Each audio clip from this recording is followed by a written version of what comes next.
IVM.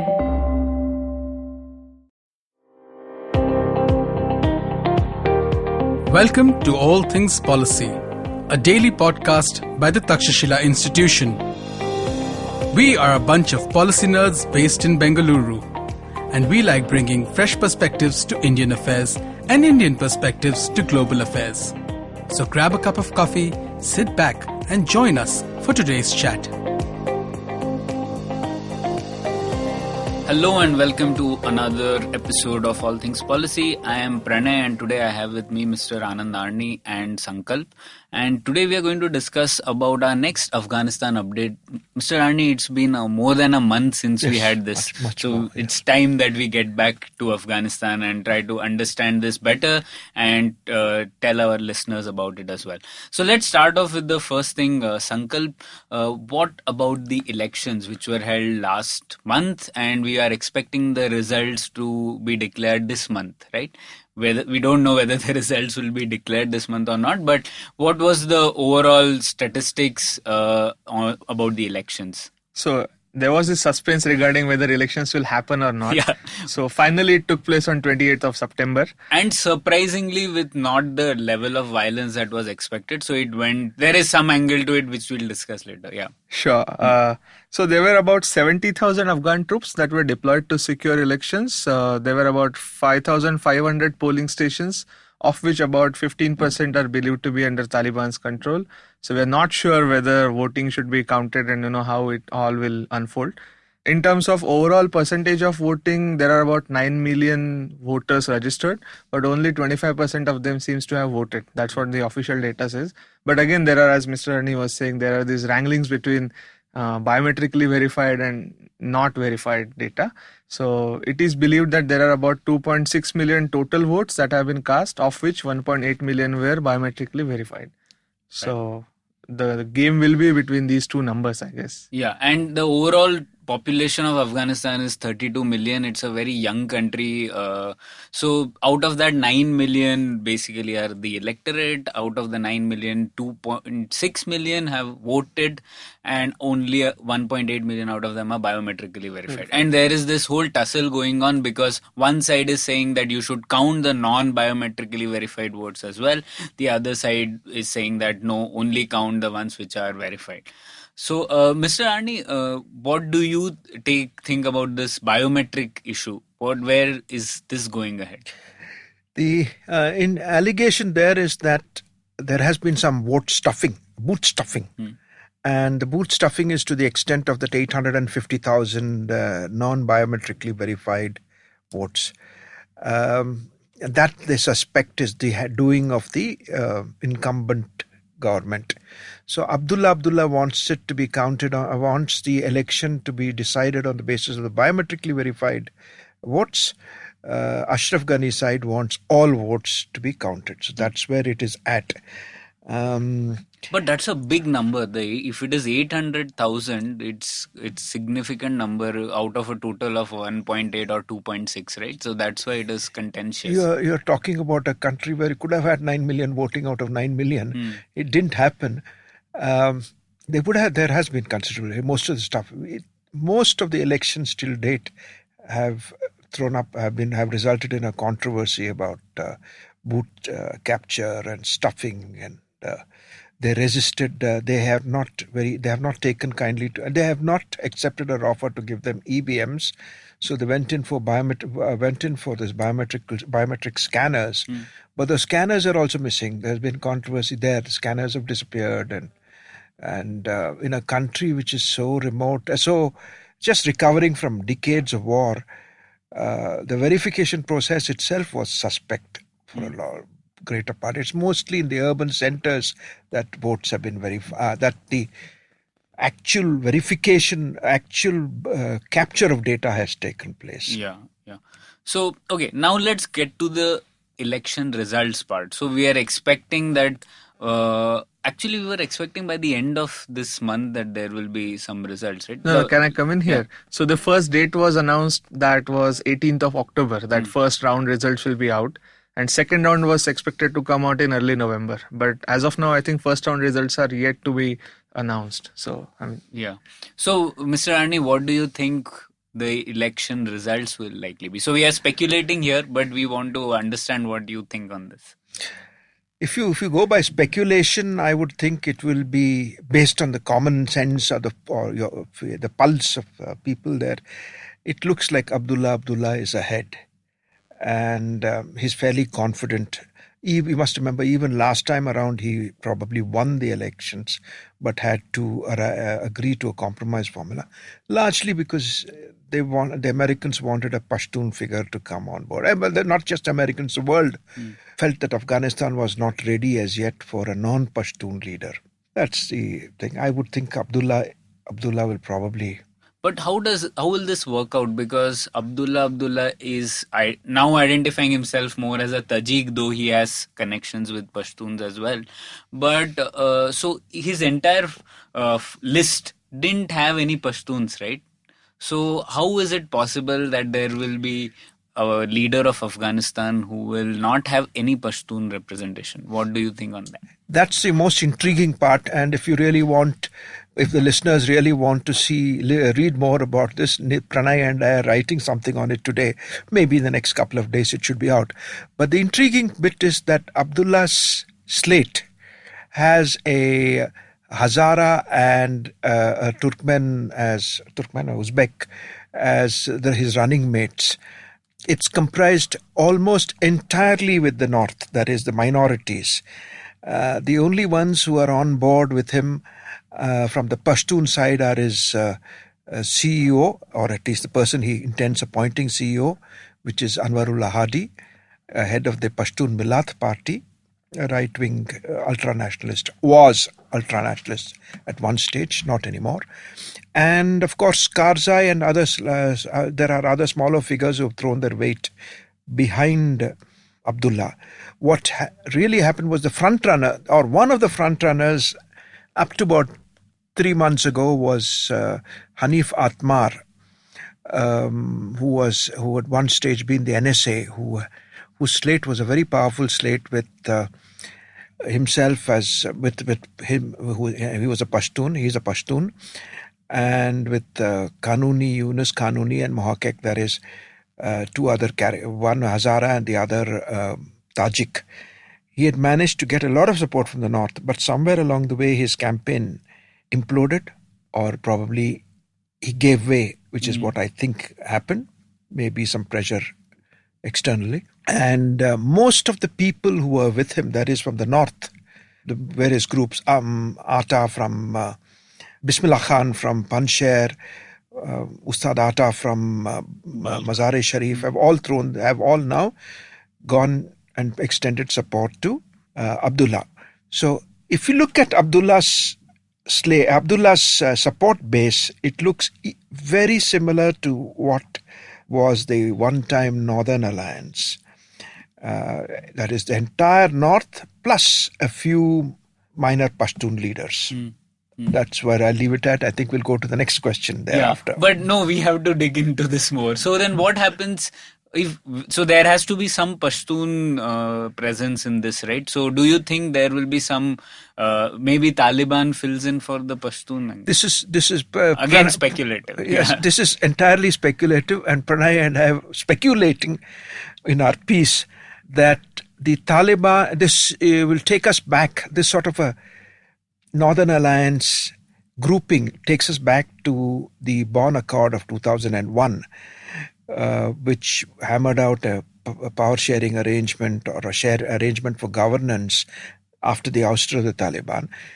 That agreement was between the North, represented by the Northern Alliance, which basically meant the minority groups, the Hazaras, Uzbeks, Tajiks, all under the leadership of the Panjshiri Tajiks, and of course comprising Pashtun leaders like Haji Qadir, who was the head of the Eastern Shura.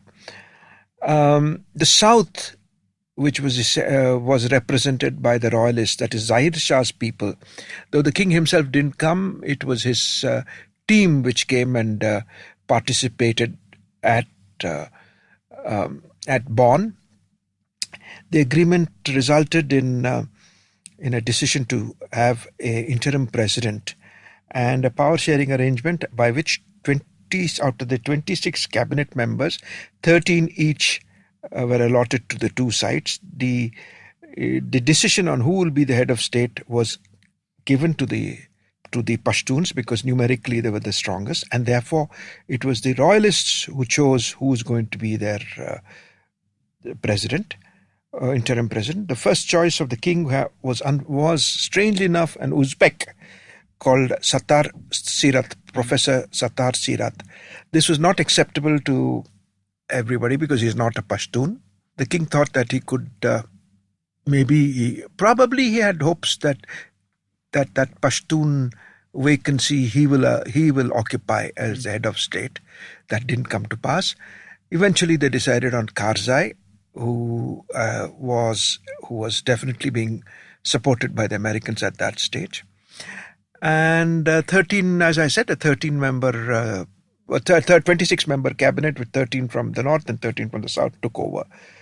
This sort of a structure is very similar. I mean, when I get back to it, this is what Abdullah is leading is very similar to the Northern Alliance structure which was led at Bonn. So there is a vacuum, and that vacuum, at least Pranay and I would be speculating that vacuum is going to be filled by the Taliban. That is the Pashtun gap. Since the Pashtuns are not represented, that representation of the Pashtuns will probably be shared with the Taliban. If at all this power sharing arrangement goes, if at all the peace talks goes ahead. And I think I am fairly optimistic, as I'm sure Pranay is, that this power sharing, that this talks will go further, largely because the Taliban allowed the elections to be held. So which means that they are party to this.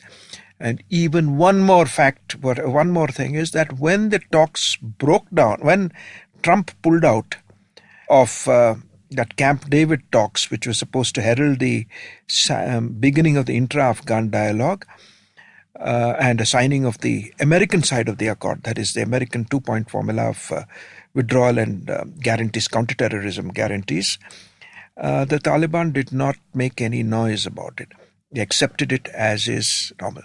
Now, I don't know. Before we go into the US Taliban talks, just one point. So what we are saying is that in the Bonn Accords, because it was happening just after 9/11 and the narrative was overwhelmingly against Taliban was not seen as a legitimate actor, representing the Pashtuns, and there it was a royalist. But now we see, for good or for bad, from the Indian side, possibly bad. But what is happening now is probably the US is trying to correct this stance which was in the Bonn and getting in Taliban as the Pashtun representation, at least a part Pashtun representation. So that is what we see. So basically royalists will be substituted by the Taliban if these talks go through, is what we are speculating. Sankalp, you had something to add. Yeah, so if we are believing this speculation, as you were pointing it out, which means that there will be some sort of agreement with Taliban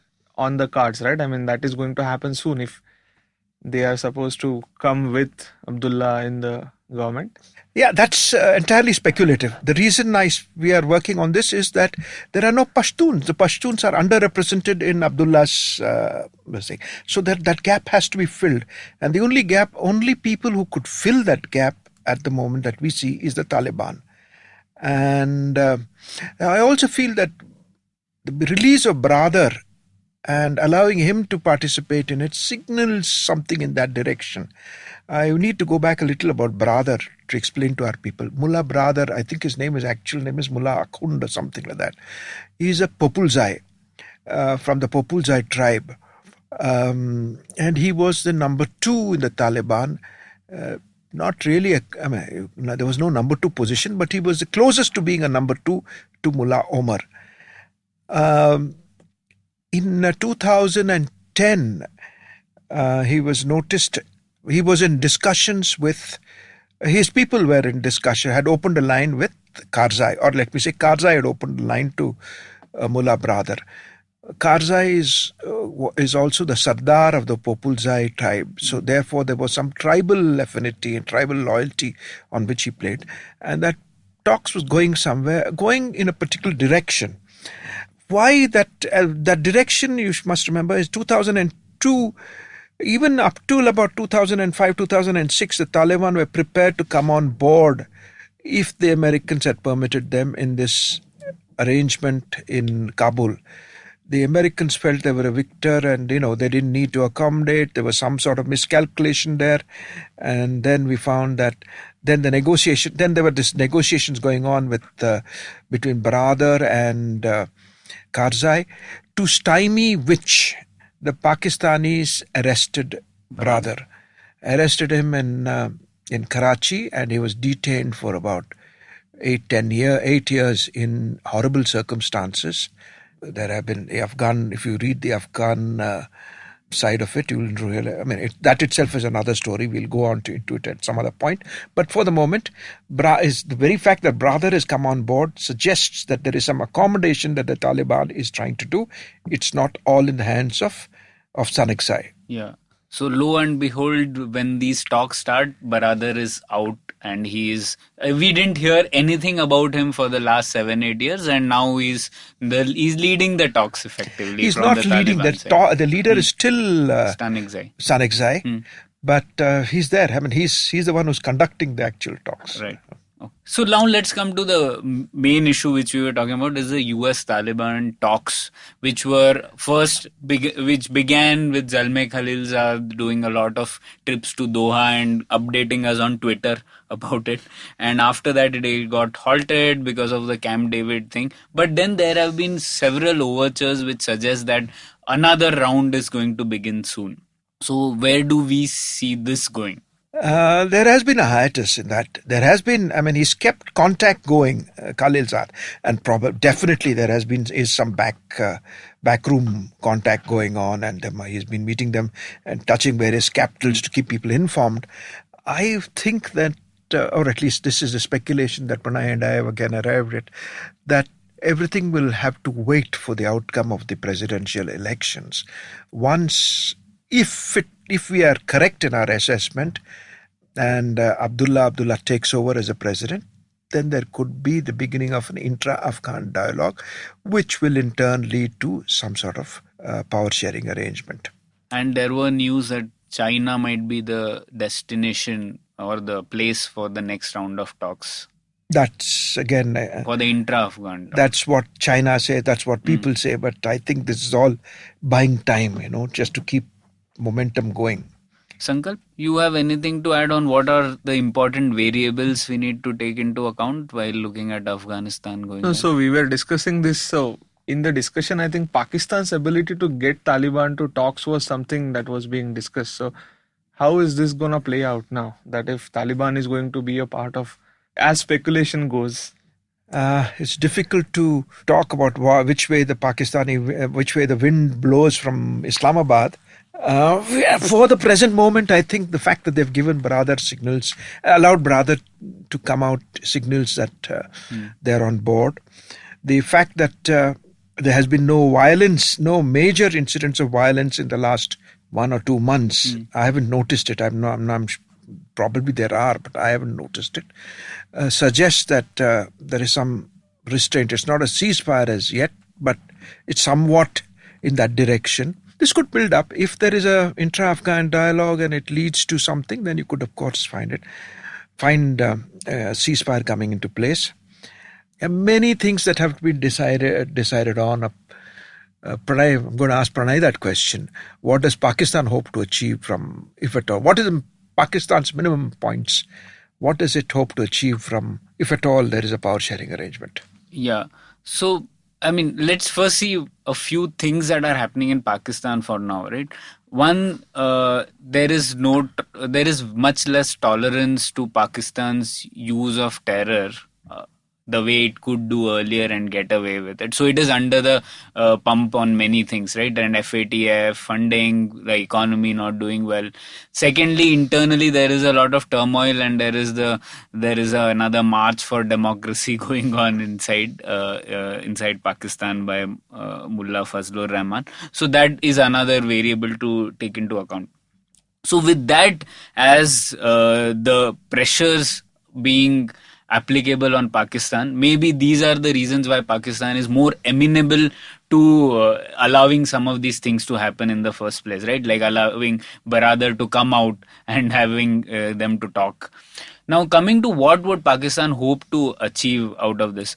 One, they have always seen Afghanistan, a strong Afghan state, as being inimical to their interests. So they would want some presence there such that Afghanistan is not strong enough for it to be a problem to Pakistan. So I think that is where they want to. Second variable would be, and this again is possible, that they might want to again use those territories to export out their terror factories of the LET, etc., and let them go in so that they can then claim to the world that, they have done enough to drive terrorism out of Pakistan, and those areas can then again become hubs to export terror in other places. So that is the second thing. Third thing, maybe control over the border areas along Afghanistan and Pakistan is something that would be desirable for the Pakistani establishment. So I was going to point out that the talk of strategic depth somehow does not come up as much as it used to be. So what could be a reason behind this? Or it is now implied that Pakistan will have strategic depth despite what happens in Afghanistan, because we don't hear it as much. But strategic depth is a military concept, isn't it? So it is. I would call it, actually it should be called tactical depth. But so in that sense, it is not talked about. But from this angle of them having political presence and political depth, that still holds. I have this thesis that much as the Taliban is pro-Pakistan, much as it is in Pakistan's interest, the Taliban works in Pakistan's interest. A Taliban presence in governance is okay with Pakistan, but a Taliban rule of Afghanistan in the present scenario doesn't work to Pakistan's advantage, because Pakistan's concerns are many. One of which is the growing PTM issue in the frontier, that in Khyber Pakhtunkhwa, and this is something of considerable concern. It's been non-violent so far, but while it's talking about disappearance and all that, it could move in the direction of a sub-nationalist movement. If you have a Pashtun rule in Kabul, it could help. It could fuel Pashtun nationalism, and that's one headache that the Pakistanis would not want. They would prefer the northerners who may not necessarily be pro-Pakistan, who are sitting in Kabul, or at least sharing power in Kabul, rather than entirely Pashtun and entirely Taliban-controlled government. Second, but two other aspects. One is, even in the best of days, the Pakistani army was deeply involved in Afghanistan. And nobody would really admit it, but there were anything between 1,500 and 4,000 Pakistani troops inside Afghanistan in various forms, whether not in uniform, but in various capacities. I don't think their anti-aircraft batteries and all that, Taliban had the ability to run it. It had to be Pakistani equipped and run. That's one. The second thing is the Pakistani economy was doing better. There's money available. Today, Pakistan doesn't have the financial strength to look after Afghanistan and any. Those were the days of coalition support funds, which like Pakistan used to receive in order to engage more and fuel more conflict within Afghanistan, and it used to get reimbursement for that. Right, so that era is clearly over. So there is these type of concerns, and also of course, the Pakistanis say that we are now entering the modern era, we want to be part of the world committee of nations, and what happened in the past is the past. That remains to be seen, but that's also one of the facts, one of the rationales there. Just to add a point to this, as long as Taliban is raising a religious angle, it will be more beneficial to Pakistan. But once Taliban identifies itself with the Pashtun cause, at that point of time, it becomes much difficult for Pakistan, right? Pranay, let's look at it very carefully. I mean, look, this is one area. I'm no expert, but I'm fairly convinced personally that yes, Islam was used by the Taliban, but the Taliban is not an Islamic movement in that sense like other Islamic movements. They're devout Muslims, yes, but they're not into export of religion or into jihad. They've never. I don't think we have had that sort of experience. So there are people from the villages whose idea of, for whom religion was the be-all and end-all, but that doesn't mean much more than ruling their own people in the fashion that they expected. That it's more tribal mores, let me say that. It's more tribal customs and mores that affected them. Their protection is their attitude towards women. Go into a Pashtun village, you'll see that men go off to the fields to work, leaving the women there free. There's one person guarding, looking after them, women and children. Those are the factors that I think. But yes, there were aberrations, major aberrations, and a lot of human rights violations came in. But that again may have been rooted in Islam, but it's not obscurantism of the fashion that we know of in other places. Okay, let's come to the India angle then. So, with these developments happening, where does this leave India at?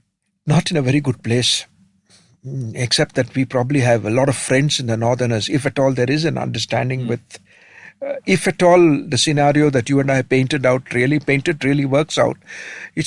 We have friends in the North. Everybody there is, at some stage or the other, have been close to us. It's the gap, the vacuum is really in the South.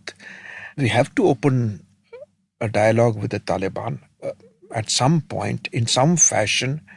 I'm not saying that, like you had suggested, I'm not saying that it's necessary that we have to talk with them to resolve issues. That's not the idea. But a point of contact, and let's see where it evolves. Yes, we are deeply suspicious of anybody who travels on a passport out of Islamabad, or travels out of Islamabad, and that will govern our the way we look at things. And in fact, but there are elements within the Taliban we could probably talk to or listen to. More likely, listen to.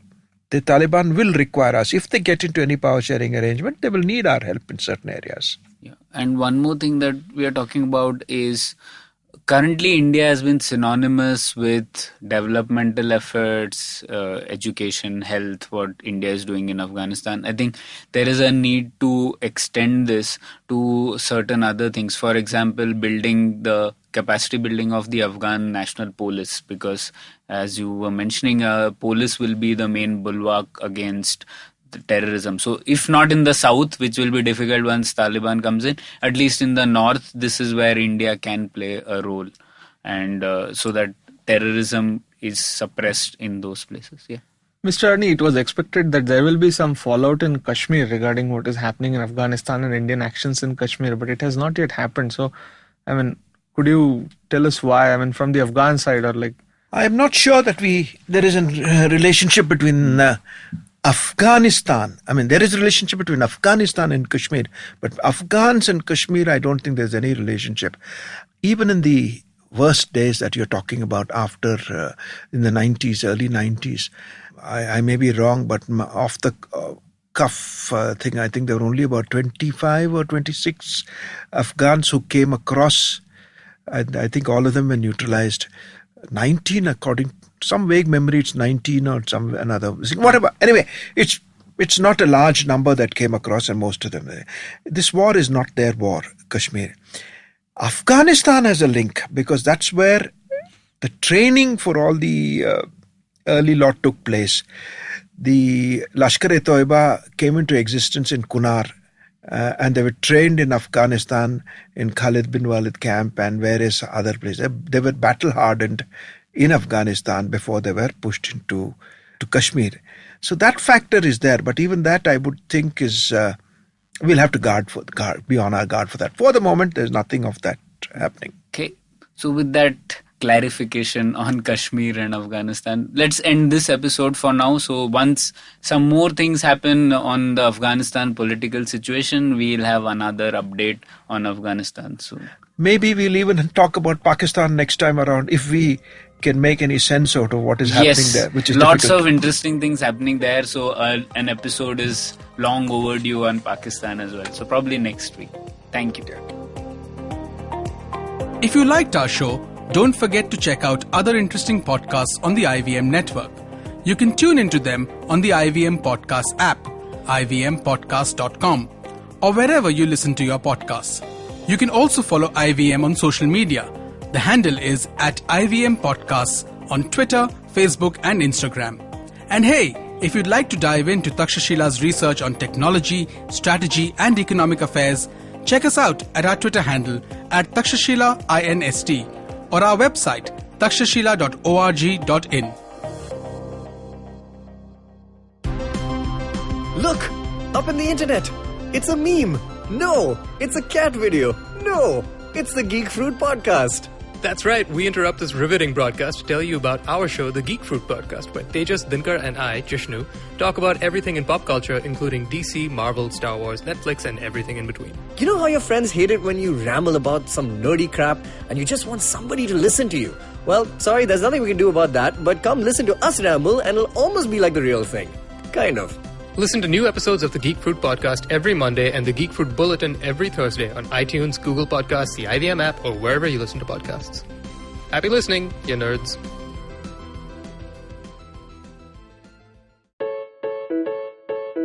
Janice, what do you think couples did before TV was invented? I don't know, go for walks on the beach, long drives, fancy dinners, have more sex maybe?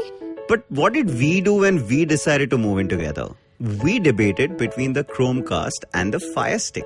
We gave up on sleeping early so we could stay up watching true crime shows. We got ourselves 3 cat babies. And basically became the cutest couch potatoes around. Okay then. In case you guys still haven't got it, we are a TV crazy, Netflix loving, binge watching Mr. and Mrs. I'm Anirudh Guha. I'm Janice Sequeira. And if like us, you snort TV for breakfast, lunch and dinner, this is the podcast for you. Tune in every Thursday on the IVM Podcast app or wherever it is that you get your podcast from. This is Mr. and Mrs. Binge Watch.